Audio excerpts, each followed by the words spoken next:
Welcome to the FemiNinja Project. I am your host, Cheryl I Love, middle-aged ninja, hiding in plain sight, dedicated to restoring human dignity one person at a time and helping you unleash your personal power.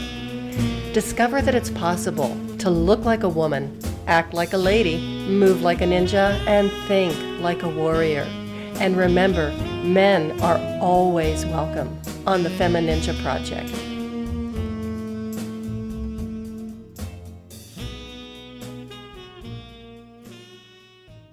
I am so excited to introduce a very special guest to you today. She is the founder and owner of Ironclad Fitness, Shari Wagner.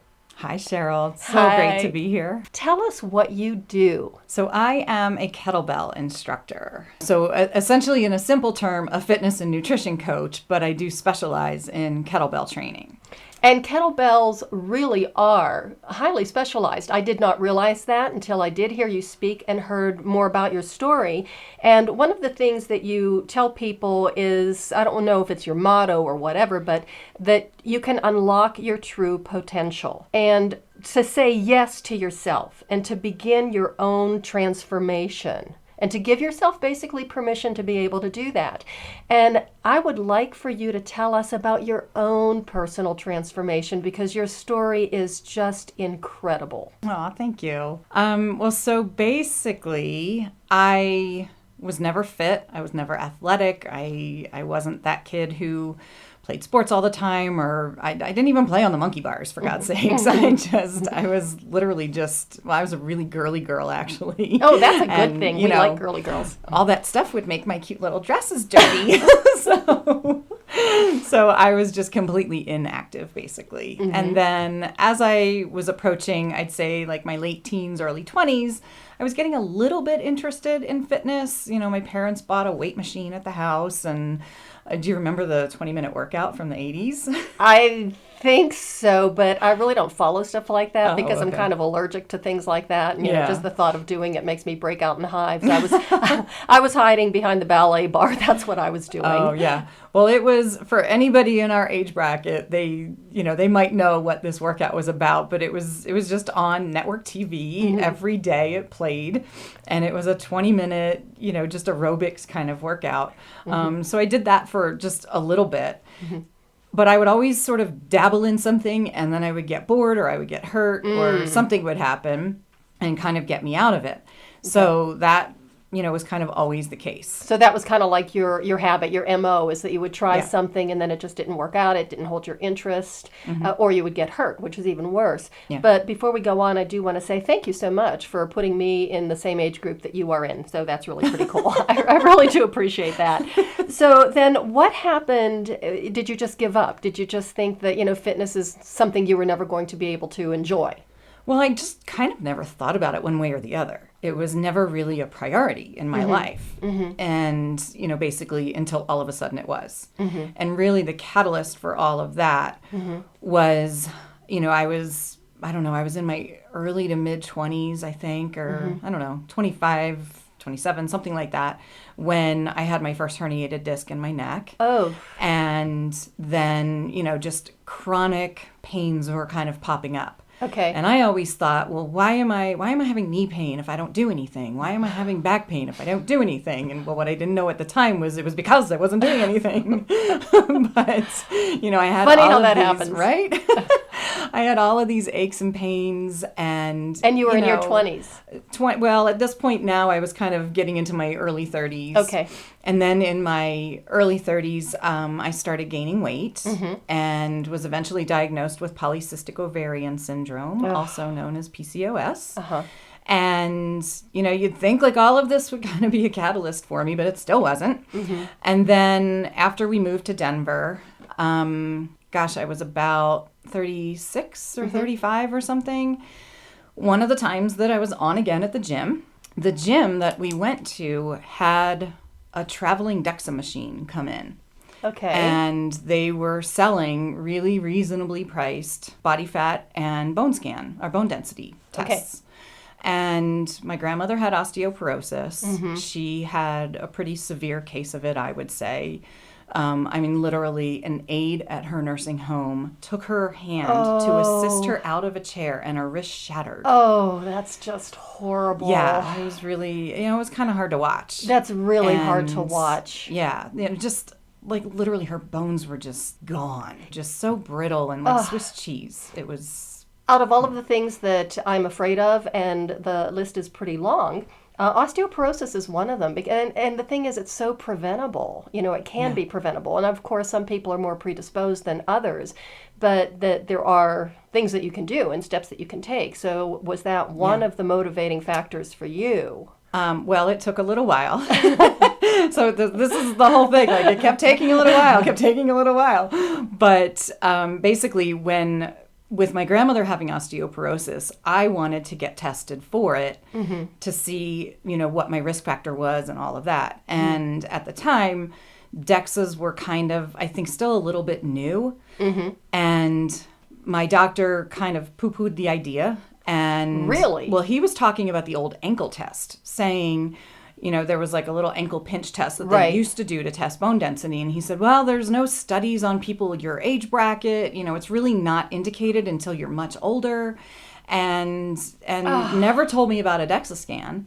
And then I read about this DEXA scan. And at the time, it was sort of a side note. I always had a really poor body image.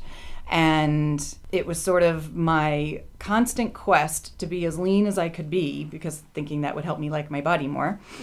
That was sort of my catalyst. When I saw this DEXA scan test come into the gym, it was I can get a really accurate body fat test done. I want to do this. And then the side bonus of it was that I could also get my bone density tested. Okay. And I could finally know what I wanted to know. So best $80 I ever spent, I did it. And was diagnosed with osteopenia. Oh, okay. Now, you're in your 40s by now? Or no, I was in my 30s. Wow. That was when I was about 35 or 36. Okay, ladies, take that to heart. So, I already knew I was high risk or higher risk because I had the family history, and I had, a lot of other historical indicators, small frame white women, things like that. So that was just, I don't know, it was so shocking to me, and I was so depressed from it. Because I was just really scared. Well, that is pretty scary. Yeah. So I had a friend who was a nurse practitioner at a gynecologist's office, and she kind of picked up that, you don't seem yourself, what's going on? And I told her what I found out, and she's like, oh my gosh, you can't trust a traveling show when you're talking about a DEXA scan. Like, this is a really expensive, complicated piece of machinery that has to be calibrated and everything. She's like, if you wanted it done, why didn't you come to me? And I said, well, I didn't know that I could come to you for this. Otherwise, I would have. So was it your PCP then that said you didn't need the bone scan or whatever? Right. Yeah, okay. Exactly. All right. So I go to my friend, she orders up the DEXA scan, and I get it done, and it actually came back slightly worse than what the traveling machine showed. Oh, boy. Yeah, so she was just like, oops, I'm really sorry. But what a blessing in disguise to have that information. Yeah, it was a huge blessing in disguise. Now, you would think that was still enough motivation. Some of us learn a little bit more slowly. Yeah, I am one of those slow learners, so no took the judgment. Slow route. Yeah. Well, so what it really came down to was, I didn't know this at the time. I know this now in hindsight, was that I was just bored with the whole normal gym thing. Like, I didn't like the whole gym scene. I was bored by what trainers had me doing, and that's why I never wanted to stick with it. So I stumbled across kettlebells in a really bizarre kind of way, and that was sort of the catalyst finally for me. So I had been dealing with some of the knee pain that I mentioned, going to physical therapy to try and work that out. And the therapists are telling me, you've got to really strengthen your quads and your glutes if you want to avoid continued knee pain. So, a lot of physical therapy offices don't necessarily set you up on a program of what to do when you're done physical therapy. Right. And that will help you keep going. Right. They gave me some things that I could do, but then what was I going to do months from then? Right. Basically. Once your physical therapy is over, where do you go from there? Yeah. Yeah. And there is that transition. It's not like, okay, you're done now, everything's going to be fine. There is definitely the ongoing continuum that oftentimes is skipped in traditional therapy. Yeah. And that was sort of that missing piece was, but yet I knew it because they're telling me that I have to continue to strengthen my quads and my glutes. So I knew I had to find something, and I knew I had to keep doing something. Okay. So a really... Well, at least you realize now. Yeah. That time. Right? Okay, So, that was good. A really random conversation with a neighbor. We were talking about yoga, and I was saying that I really wished I could find a yoga studio really close to home. Because there was one that wasn't too far, but yet it was always in the opposite direction of where I was going and all of that. So she tells me about this place that was really close by, and she said, oh, and they also do kettlebells. And I was like, what's that? And I felt like I had heard of it, but I didn't know where or how or anything. So I look up the name of the studio and I start reading all about kettlebells. And I thought, and they kept talking about quads and glutes and quads and glutes. And I thought, sounds like it might be what I need because they keep telling me quads and glutes. So they were speaking your language. Yeah, exactly. Yeah. So, and it just sounded interesting. It was, it was like nothing I had ever really heard of with any kind of strength training. And I would like to interject at this point that you do have fantastic quads and glutes. Thank you. So apparently, it's all kettlebells. It's kettlebells. So, so basically, I always say I went for the yoga and I stayed for the kettlebells. So I scheduled a yoga class and then a private kettlebell session. All in the same day? Yeah, pretty much one right after the other. And that was the last yoga class I took at that studio. So it was your first and last yoga class? My first and last yoga class, but my first of very many kettlebell classes. So isn't that amazing how you can find something like that and immediately it's like, aha, this is for me. And especially with all of the other things that you've tried along the way and it just never resonated with you. Yeah. So I think that the important message here, or the take-home point is for our listeners is just keep trying. There is something out there for everyone. Yeah, totally. Yeah. And truly, I didn't know right away.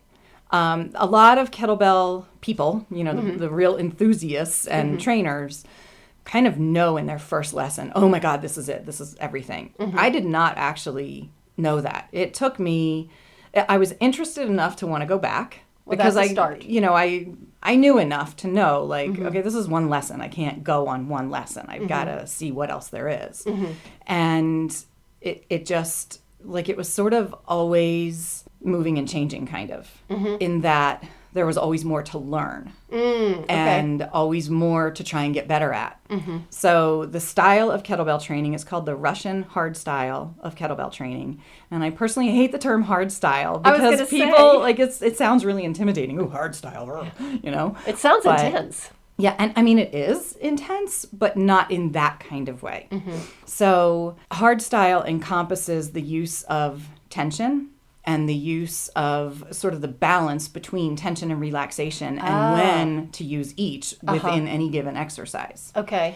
And that's sort of it at its most simple form. But also, there's breathing techniques, and the real key there is technique. It's all about technique. It's a very specific, precise technique. So you don't just pick up a bunch of kettlebells and start throwing them around. There is a specific technique so you can get not only the maximum benefit from using the kettlebells, but prevent injuries and just, I really love what you said about there was always more, there's always more. And I think that's probably why you kept getting bored with everything else. But when you can see that trajectory of it doesn't really stop, that you can continue to learn more and more and more, that for me always just, it's almost like, ooh, that's candy for my brain as well as supporting my body. Yeah, and that's exactly what it is. I like that term, candy for my brain. Yeah. Because that is truly, it's all very, very mentally engaging. And I think that appeals to a lot of women particularly. The whole foundation of this is being really focused on how you're moving, and there's never any perfect. There is no such thing as perfect form. People will say, oh, well, you have perfect form. It's like, no, I don't. There is always that little bit. So I think about it like a martial arts, basically. You don't go to a few lessons and become a black belt. Right. And even when you become a black belt, well, then there's second degree and third degree and et cetera. Exactly. It's a journey that never ends. Yeah. And I really this is exactly like that, basically. There is always a little more that you can squeak out of it. There's always a little more attention you can give to even a certain piece of a certain movement. The mindful awareness. Yes. Totally. And then the body awareness, I think, that comes along with that must be really incredible. I mean, did you notice that? How soon did you notice that your body awareness was changing? I don't know. It took me a while. Like all these things that I know now about what made the difference, why I kept going, things like body awareness getting heightened, all of that, it just seemed to sort of creep up on me. Right. And that, just out of nowhere one day, I sort of realized, oh, wow, I have a really acute body awareness. Yeah. There wasn't any defining moment that I can remember or any timeline that I can remember of when that happened. Well, having you say that, I'm starting to reflect back. That was my own personal experience with martial arts, and I wasn't even sure why I kept going to class, except that I did tell my husband it was a great way to meet men. And he said, well, honey, as long as you're happy. But I kept going, and I wasn't even sure what was drawing me to class every day. And it wasn't probably until, maybe even 2 years into it that I was like, aha. And I could feel that sense of awareness, of grounding, and just a whole different way of being. And it was actually even, interestingly enough, my ballet friends that were noticing it before I even did myself. Oh, wow. And they could even see it in my dancing was different. Yeah. It's just a level of confidence that you get when you're doing something that is just really making you empowered. Yeah. And that's basically what was happening with you. Yeah. And truly, I started with the motivation of an aesthetic. I was seeking an aesthetic, and I can tell you specifically what that aesthetic was. I always said I wanted arms like Linda Hamilton in T2. Okay. And I remember I sat down with my trainer in the consult and I told him that very thing. So that's like where my mindset was, even though I needed it for other reasons, even though I really sought it out to help my knees, there was still always that background of, this is what I want to look like. Well, I have to say, you do have fantastic looking arms too. And the first time that I met Shari, so our listeners know this, you were wearing this dress that was just a gorgeous color. It was this, incredible deep, like fuchsia, I think. Mm-hmm. Yeah, it was fuchsia. And she was just a knockout. And I told her, I says, you need to wear that dress every single day because she looked so good. And, it was sleeveless, of course. And, just the curves of her body and everything was just fabulous. And even as we were going around the table, I think 3 women had said, by the way, great arms. So another accomplishment. Well done. Well done, Shari. Thank you. And so, it started with that, kind of motivator behind me. Mm-hmm. But yet it very quickly became anything but that. Mm-hmm. Sure, I was getting the muscles. I was building muscle like I had never done before. Mm-hmm. All these other trainers and all these other programs that I had followed before, I never got muscles like I got from kettlebells. And now how old were you at this point? So at this point, I was 38. Okay. So yeah, kind of like what I consider late in life to find fitness like that. So yeah, so I started building muscle like crazy. And while I loved the aesthetic, what I also really started to love was I was strong. And I never had experienced being strong before. Mm-hmm. And I really felt like that physical strength gave me a lot of mental strength as well. Of course. Just that, like, you just kind of see what you're made of, kind of. Mm-hmm. And it's a way of going deep inside yourself, I think. And it's not just the physical activity, like you were saying. It's really, it goes deep into your spirit and your soul of who you are. Yeah. And even the image of yourself kind of changes too. Just your belief system of, this is, I'm a weak person, or I can't do this, I can't do that. And to be able to accomplish something like that is really, truly life altering. Yeah, it really, truly was. And apparently it did alter your life and the trajectory of it. Yeah, just a little.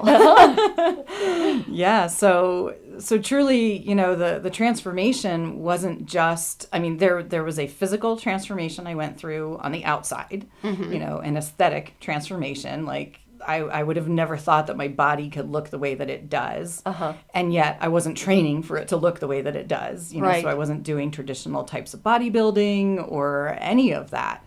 I was just learning and trying to be good at kettlebells. Well, I think that's an interesting point too to make, because when I was going through one of my many transitions and stuff, and with pain syndromes and all of this stuff going on, being a chronic pain patient and gaining a lot of weight, and eventually got out of pain, but I was just an absolute mess.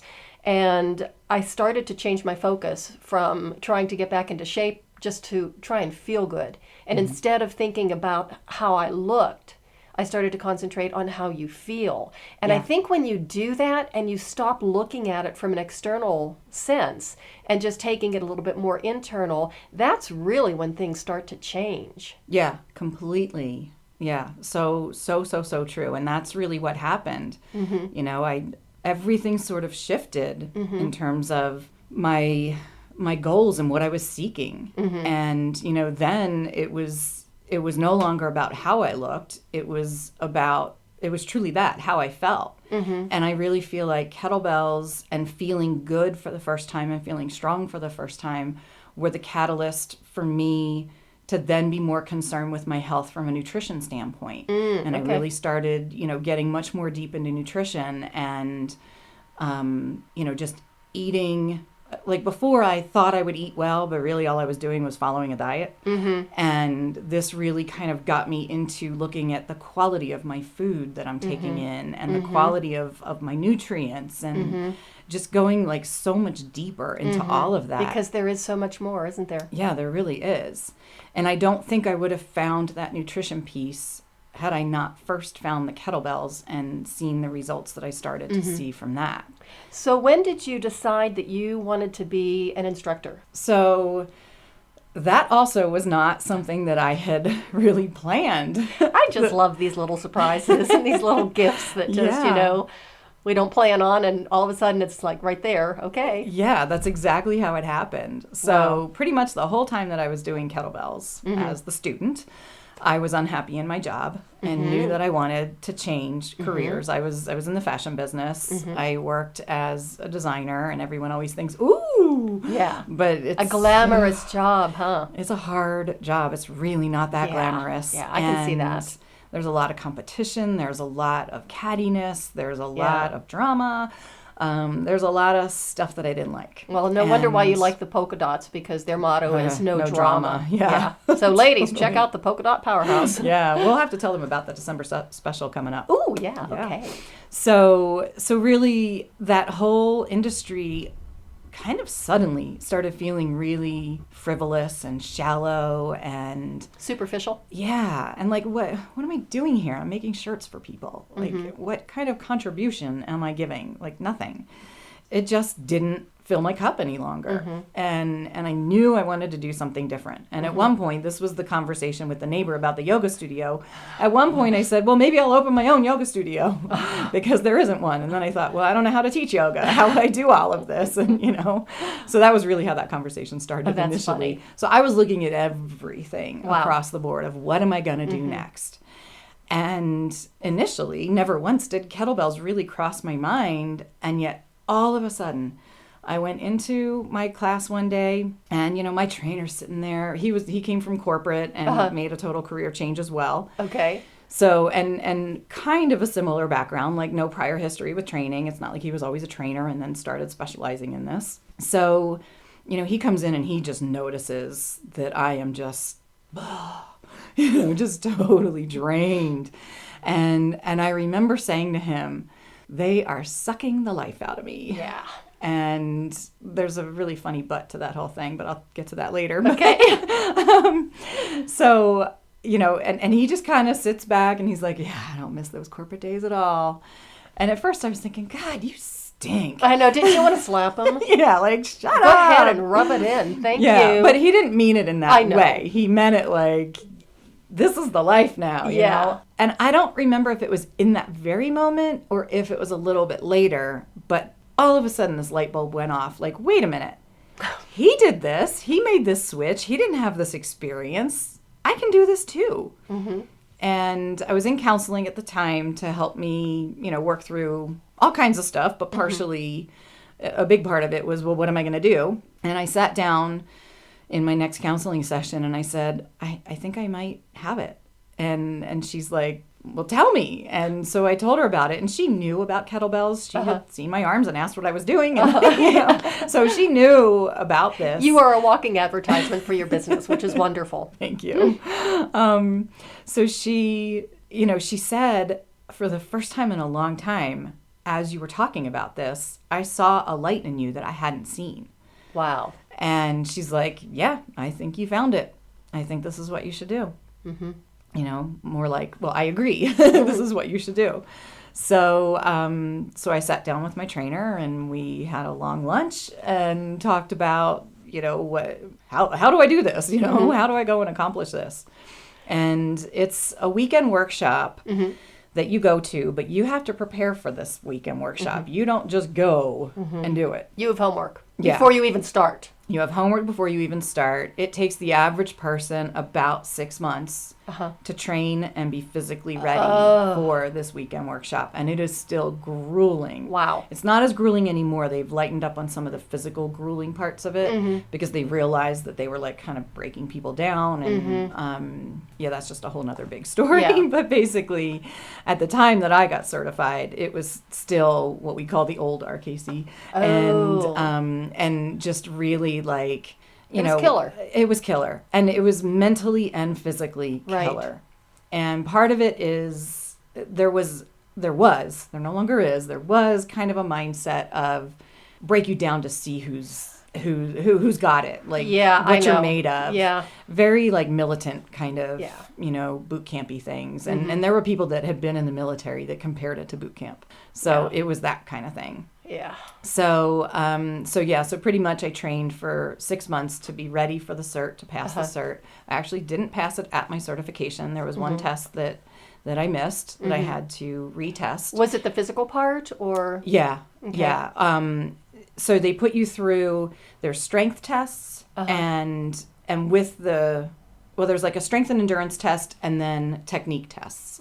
So I passed all of my technique tests. It was that strength and endurance test that I didn't pass, partially because I changed on the fly how I had trained it, and you never do that. I don't know why I did that. Yeah, there's another life lesson. Yeah, right. Never change how you prepare for something. So stick with what you know. Yeah, exactly. So, and there was also a teaching test. So we had to demonstrate that we could teach people. And what they used to do was bring people in from the outside and teach somebody. Off the street. Off the street. And you don't know. Sometimes there's other instructors that come just for the fun of it. Right. So you don't know if this person's an instructor or if they're like just a regular Joe person. You don't know if it's a ringer, kind of like a secret shopper. Yeah. Now, I pretty much knew when I got medical history on my person, he had a double hip replacement. He was older. He was like older and broken and put back together again. Oh, and I kind of panicked. I thought, oh my God, I'm not a trainer. I don't know how to do this stuff. And I passed my teaching test, so I did know how to do this stuff. Well, it is really disconcerting when you're out in the public for the first time, and even even just going through the certification test. It's like, I am responsible for this person. Yeah. And you just have this incredible feeling like, oh, please, Lord, don't let me hurt them. Right. Yeah. And really, the true good lesson in it was, for me, well, if I could teach this person that I was so afraid of teaching, then I can teach anybody who walks through my door. But also, if you always stick with the basics and always rely on the basics, that is really what it's all about. And the technique. Yeah. And that was it. Don't advance someone if they're not ready to advance. Having said that, then, I'm really curious because some people will say to you, oh, well, I've done kettlebells before. I've been to the gym and I just picked them up and stuff and it was really pretty easy or no big deal or blah, blah, blah. And what do you say to them? Or what's your response? Sometimes that's a hard response to have because sometimes inside you're thinking, oh, God, no. No, don't learn on YouTube. Don't learn from just anybody.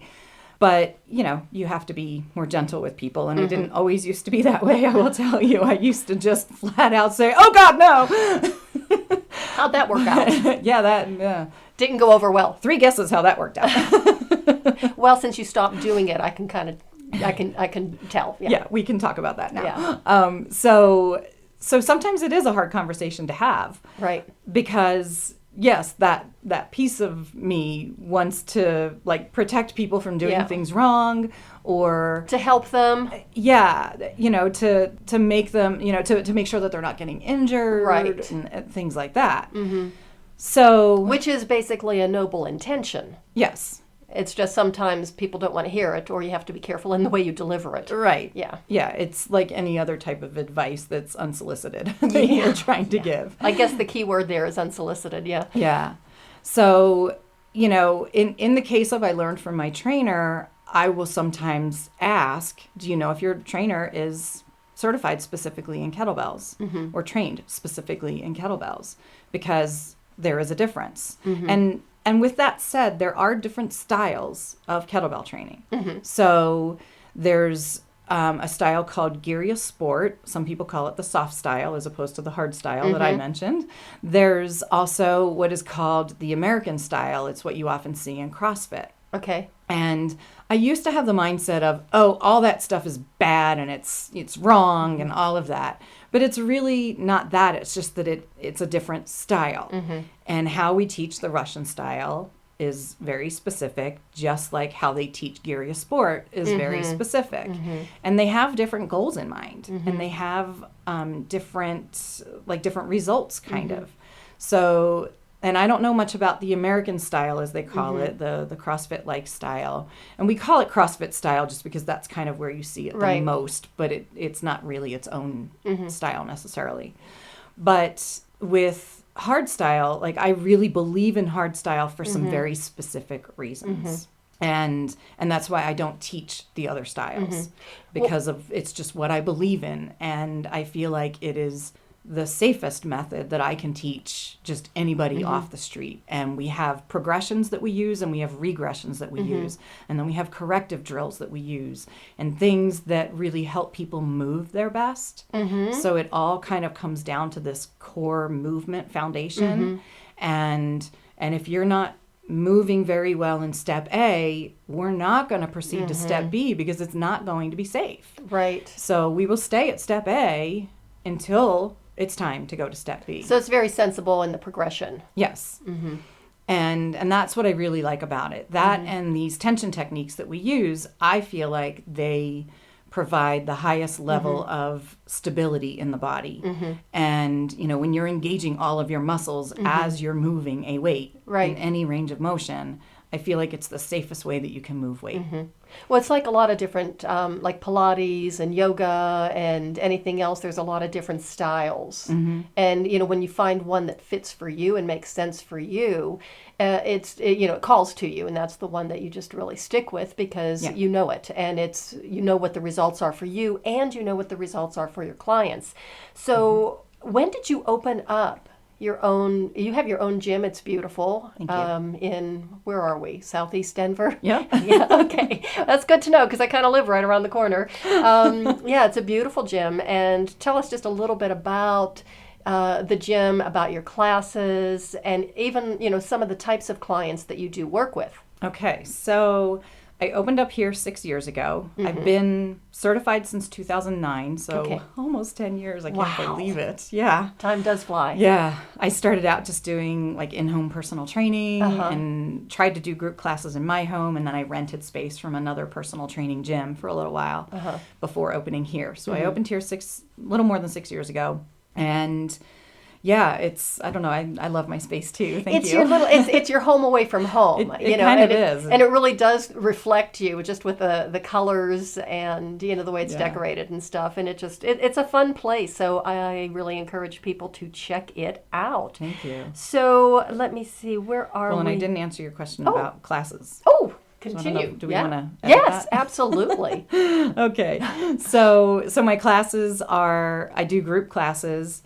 I have morning and evening classes on most days of the week, and classes are small. They're 10 people or less. I cap it at 10 people so that I can give the best personalized instruction I can give. So it's essentially like small group personal training, really. It's much more of a personal training feel than it is a group class kind of feel. And I do that because A, I believe in that higher level of service, and B, because I feel like I can't keep people as safe as I want to keep them if there's a whole lot more of them. So I do that so that it's basically like a higher learning environment. And I would imagine that you might work with a lot of clients, or a few that maybe had similar stories to yours, who are maybe just trying to do something, get into shape maybe for the first time in their life, or have had health issues or whatever. And do you relate to them? Oh, absolutely. I mean, yeah, I relate to those people the best because it does mirror my own story. And a lot of people, like I've heard this said a lot in class, that, maybe people who didn't necessarily know my story, Right. or maybe people who see me now and kind of forget where I came from. They forget that I was once just like them. Exactly. So I know, and I mean, I still go through those motivation dips. I'm in one now, quite honestly. Like, I'm having a heck of a time with motivating myself to work out, even though I believe in it and it's what I love doing and everything. Like, I'm just having a rough week with it. Like, I get that these things happen. Like, that's real life. It's real people.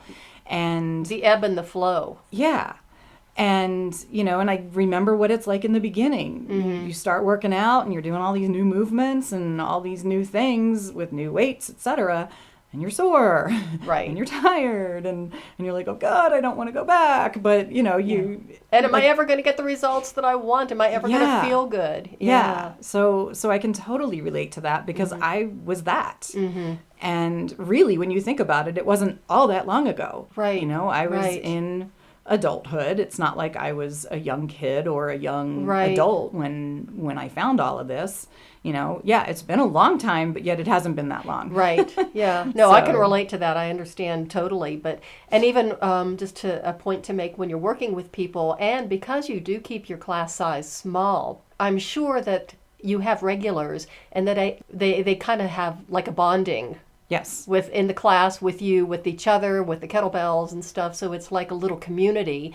And again, a home away from home. Yeah, it really is. I form relationships with almost all of my clients. And I say almost all because, sometimes people just don't jive. Right. And we aren't meant to work with everybody. Right. And exactly. but the people that you do work with, you do develop a bond and a real sense of caring, and almost like a family type of And I consider it a friendship. And Yeah. I have some longtime clients. I have 3 clients that are at 6 years. Oh, so good. they've been with me. One was with me when I was in the personal training gym before I moved here. Wow. So she's more like 6.5 years. Wow. And then the other, there's a couple who've been with me 6 years, and they found me like right around the time that I opened. And, I have several clients who just celebrated 3 years this year.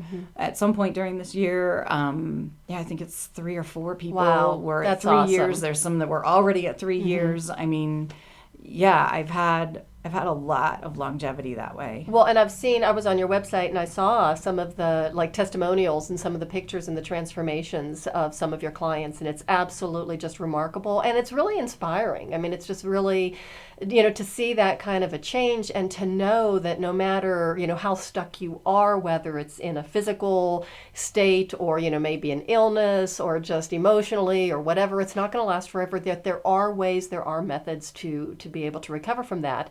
Yeah. And I think it's just going back to the celebratory word that you used about people celebrating 6 years with you or 3 years and stuff. You have a celebration coming up. You have a special birthday coming up. I do.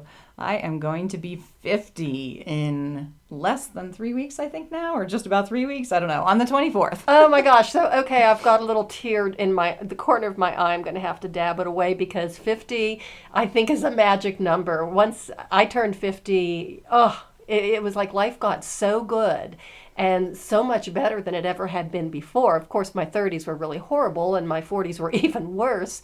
So it was like, I just need something to change here. And 50 was just amazing. And my 50s were so good that when I turned 60, I was running toward it with my arms open wide, going, bring it on, baby. This is going to be great. So that's kind of how I feel about 50, is like, bring it on. And I think about when I was 30. If you talked to me about 50, I would have never imagined it looking like it does now. Isn't that because amazing? at 30 I wasn't healthy and I wasn't fit and I wasn't happy, and So if somebody had said to your younger self and said, Shari, in 20 years, when you were 30, in 20 years, you're going to have your own gym called Ironclad Fitness. You are going to look amazing. You're going to be helping people to transform their lives. What would you have said? I would have said, you're on drugs or something. I don't know. I certainly wouldn't have believed them. I mean, yeah, like there was no indicator at 30 that 50 would look like it does. And I'm really proud to say that I'm 50. Probably people are getting sick of me talking about I'm turning 50. Oh, well, no, I did a podcast on turning 50, and that was 12 years ago, so I'm still so excited about being 50. Yeah. So, yeah, which of course was a long time, but yeah, it's just amazing, and I think that's that mindset and that kind of like life philosophy too. I think it changes once we get about the big 50, or it can. Yeah. And it makes me sad when I see people just like, oh my God, I'm getting old. I'm so old. What am I going to do? And it's like, this is just the beginning. Yeah. And I truly feel like, life doesn't just stop because you turn a certain age. And truly it's just another day on the calendar. Right. Like, what is the difference between the day before my 50th birthday when I'm still 49 and the day after when I'm already 50? Like it's 2 days different. It's really not that big of a deal. Yeah. And it's more, those big incremental changes that I think show a bigger picture. But really, like, I just feel like that number doesn't have to be defining and a be-all end-all of, oh, I'm 50 now. In fact, I just did a Facebook Live this week about this article I read that was, and I hate these like really alarmist kinds of titles of, 3 foods never to eat. Yeah, right. This is what's going to kill you. It was one of those, and it was, exercises you should avoid if you're over 50. I think I saw that. Some of it was basic foundational movements, the deadlift, a squat, an overhead press, and here's all the reasons why you shouldn't do it. And it got me so fired up.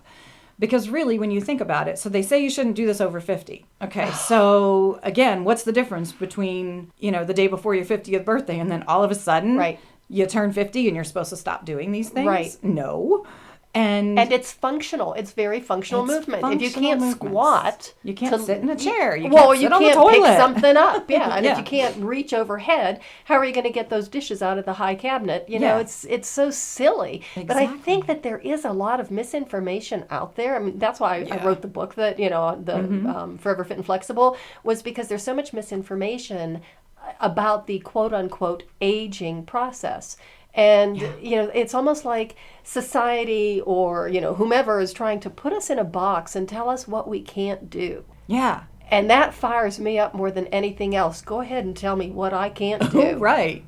And let me show you. Me. I'm the same way. Like, don't you dare tell me what I can't do. Right. Exactly. And I very much believe that nobody should listen to that kind of noise going on.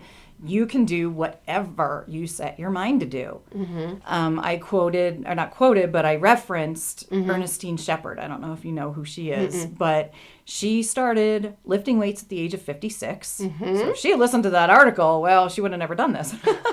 But she started lifting weights at the age of 56, went on to become the oldest female bodybuilder ever. Wow. Her first competition was at 71. Wow. Yeah, and she looks amazing. See, but if she had listened to the experts who told her not to do that. The quote-unquote experts, exactly. Right? Yeah, and I mean, even with my first chronic pain syndrome with that horrible back injury that got so out of control, the experts were telling me that this was my new life and I was never going to get any better. And just not worry, they were going to take care of me. Well, I hit rock bottom, and it's like, I will figure this out on my own. I am not going to be chained to what you tell me. And I think that way too often when people hear those labels, you're a chronic pain patient, you have this, polycystic ovarian syndrome, that it's like you hear it, and you hear it often enough, and then you believe it. And what we believe is what we become. Yeah, totally. So just tell those people that they don't know you the way you know yourself. Yeah, and I really feel like your mindset and your determination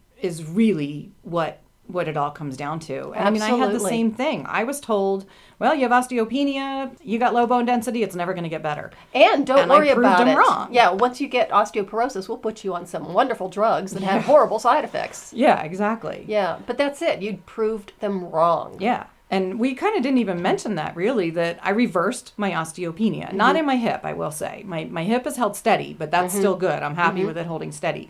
But the osteopenia in my spine is gone. Wow. Completely gone. I literally just had my DEXA scan a few weeks ago, and it was gone already, but it got even better. Right. So- Right. That's amazing. And I have a teacher and a mentor that I study with up in Boulder, and she keeps saying, you can get better and better and better. Yep. And she's 71, and she just moves so beautifully.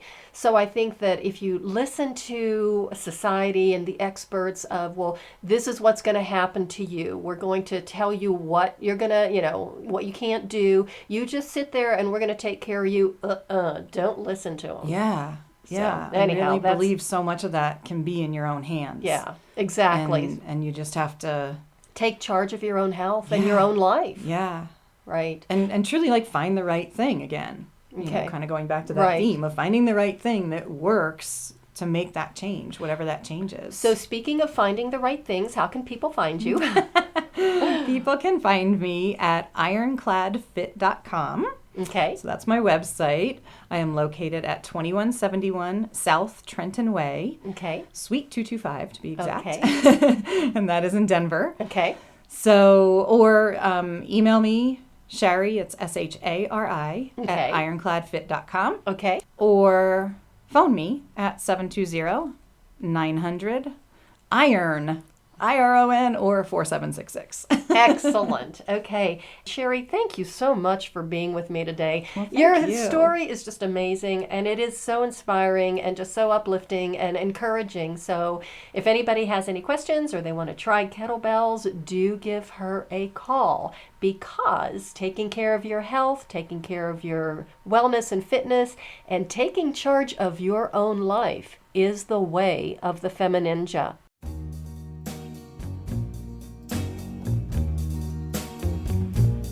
And that's a wrap on another episode of the FemiNinja Project. Thank you so much for listening, and remember, be safe, be strong, and until next time, bye now.